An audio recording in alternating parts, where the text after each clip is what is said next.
Hello, I'm Gary Kurtz, Head of Special Collections for the California State Library. The following slideshow documents the pioneer years of the county library system in the Golden State. My narrative is based primarily on the pictorial and written record left by two of our early county library organizers, Harriet Gertrude Eddy and May Dexter Henshaw. We will trace their lonely peregrinations and those of their colleagues through the scorching deserts of Imperial County, to snow-covered trails in Siskiyou County, to remote towns and homes in Lassen County, to the back roads of Los Angeles County. They tell a powerful and inspiring story of courageous women infused with an evangelistic zeal to bring library service to all. When we see these historic images of boxcars, chicken brooders, general stores plastered with all kinds of signs, and boxes literally fastened to tree trunks and fences that served as our first outpost of free library service, think about those heroic librarians and how far we have come in serving the people of California. James Lewis Gillis served as a state librarian from 1889 until his death in 1917. He developed a county free library service beginning in 1909. And one of his goals was to make the state library's collection available to all Californians and to establish library service in rural communities. And he was the one that opened up the county library and the state library to all people. And it was his idea to bring every book to everybody. In 1903, Gillis established a traveling library program consisting of a package of 50 books. The boxes reached more than 37,000 borrowers in nearly 500 communities before it gave way in 1911 to more formal library service. With his skill as a politician, Gillis succeeded in getting a bill passed in 1909 that established a free county library. However, local opposition, fearful of state control and loss of tax revenue, rendered a dead letter. Not deterred, Gillis corrected the 1909 law, and on February 25, 1911, a new county library law was passed. To establish the statewide system of county libraries, Gillis needed a cadre of trained librarians, and he wanted California librarians. With no state school in place, he set up his own in 1913. It lasted until 1921, when the Department of Library Science at the University of California was established. And because all of his students were female, they were called the Gillis Girls. And they received training not only in library science, but also in California history, and took lessons in the Spanish language. In 1909, state librarian Gillis persuaded Harriet Gertrude Eddy to join the library staff to organize county free libraries throughout the state. Eddy at the time served as the principal of Elk Grove High School, an unusual post at the time for a woman. And she had established the first county library branch in Elk Grove in 1908. Over the next 9 years, Eddy organized libraries in 40 of the 58 California counties. This was to reach 52 in just a few more years. In 1955, the California Library Association published Eddy's Recollections of Library Organizing, covering the years 1909 through 1918. Featured on the cover was a symbol familiar to library users statewide, the County Free Library sign, which was adopted for use at every location where county free library service was available. On that day, the sign was put up at practically every branch in every one of the counties that had a county free library in operation. Another county library sign is added to hundreds of others throughout the state. To the casual observer, it points the way to a branch library, but to people who have worked for all it symbolizes, it tells a marvelous story. Harriet Gertrude Eddy.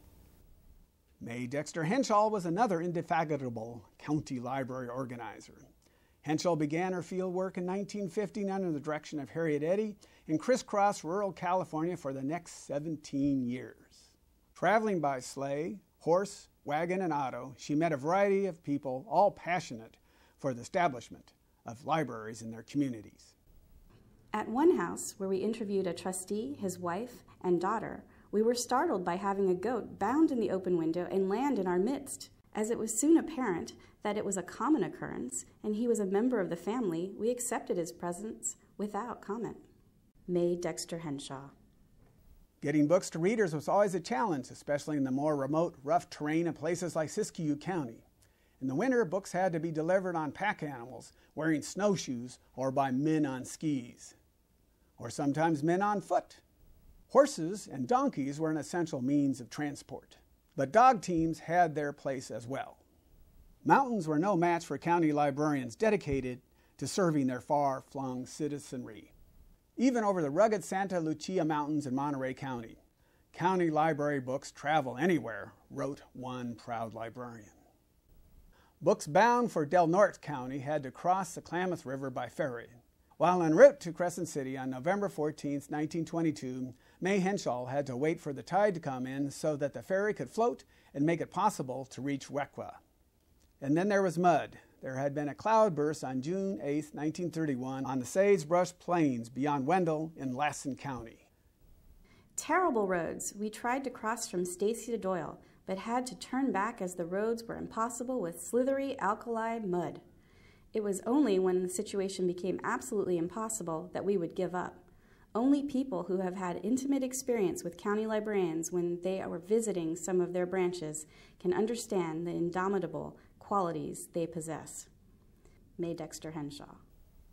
The deserts and distances of Southern California pose their own set of challenges to intrepid county librarians. In response to telephone requests, books were delivered from downtown Los Angeles to the desert branches. Turnaround was 1 day. A library car would then pick up the delivery at the local train station, such as this one in Acton, and librarians would review the shipment for accuracy. And in this photo from March 1915, they are off to the Palmdale branch of the Los Angeles County Free Library. In addition to transporting books, the LA County Library car became a familiar sight around the territory as Director Celia Gleason visited the various remote branches and hardy citizens in the high desert communities, and noticed the county library sign on their automobile. Here she interviews a library trustee on a farm in Leona Valley. The trustee was a young man who was helping to repair roads, and also a taxidermist with a room full of birds and animals he had trapped. Gleason's journeys were full of amazing sights, including these giant Joshua trees found in the Mojave Desert, as well as the necessary lunch breaks under the angry desert sun. County library branches often had to share facilities with other tenants. This particular outpost in Castro Hill in Alameda County was aptly called the Brooder Branch because Mrs. J.A. Dew, the custodian, had a chicken brooder remodeled for a branch library building. The wire netting was used to keep the chickens from escaping. At first, the chickens retained half the brooder. Now, 1933, the library has it all. It has a delightful branch with nice furniture, pictures, reading table, and 8 magazines received regularly. There are 131 cardholders and about 500 books in the collection. May Dexter Henshaw. The Voltaire branch in Pine Canyon in Los Angeles County did double duty as the local post office. These remote libraries were identified by the familiar county library sign, here seen at the Cecilville branch in Siskiyou County, or here at the Orchard Station branch in San Joaquin County, some 15 miles from the nearest city. The branch was located in a home a couple of 100 feet back from the road.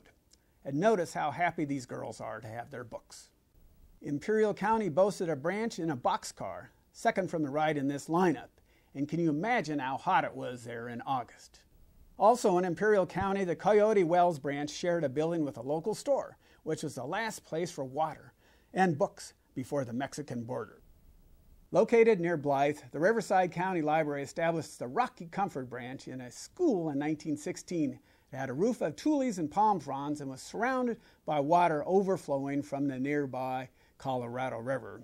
And don't you just love its name of Rocky Comfort Branch? Kern County had an outpost located at a stage depot. The Oil Center branch offered ice cream, sodas, and other refreshments along with books. And notice all the oil derricks in the background, and can imagine the clientele that they served. Perhaps this was the precursor of today's library cafe. There was a county library branch in a lighthouse on Año Nuevo Island in San Mateo County, a branch on a porch in Stanislaus County, and a branch in a store on the Madeline Plains in Lassen County. And look at that myriad of signs plastered all over the facade, but on the left-hand side is the great county library sign. Another store hosted the Hamburg branch of the Siskiyou County Library along the Klamath River. In California, there is nothing incongruous about seeing the County Free Library sign touching elbows with signs advertising candles, soft drinks, groceries, gas, oils, and greases. May Dexter Henshaw. While patrons waited for books at the Cutler branch in Tulare County, they could buy anything from harvesting machinery to embroidery, or stop in for a shave or drop off their laundry. A branch in a tent in Inyo County, and the entire branch consisted of 8 volumes. A branch at a tree in San Benito County, and it gives new meaning to the term branch library. Another branch library in a box in Lassen County. No matter where the location or what size the population, county librarians were dedicated to connecting people with books. All sorts of people were served from all walks of life. Here, farmhands used the reading room in Imperial County. The Kern County Free Library helped provide books to every school in a vast territory around the size of New Jersey. Notice how delighted these students are in reading new books. The Allensworth branch in Tulare County served a largely African American settlement in a converted school building. It was established in 1912. Opened in Fresno in 1916, the Chinese Public Library of Central California was open 6 days a week from 9 a.m. till 10 p.m. In addition to 300 books, it provided 12 magazines and 25 newspapers. The Children's Corner at the Los Gatos branch of the Santa Clara County Library boasted a juvenile collection of nearly 6,000 volumes. Communities were proud of their county libraries and celebrated them in all sorts of ways and at a variety of occasions.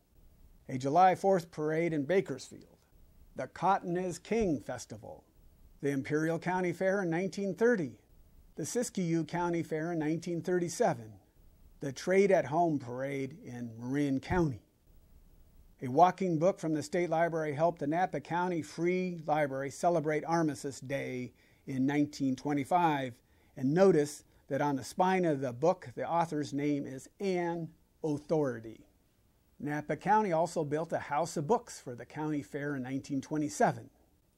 The ever-present, inspiring county library sign tells the story of the big California library system, which makes library privileges available to all.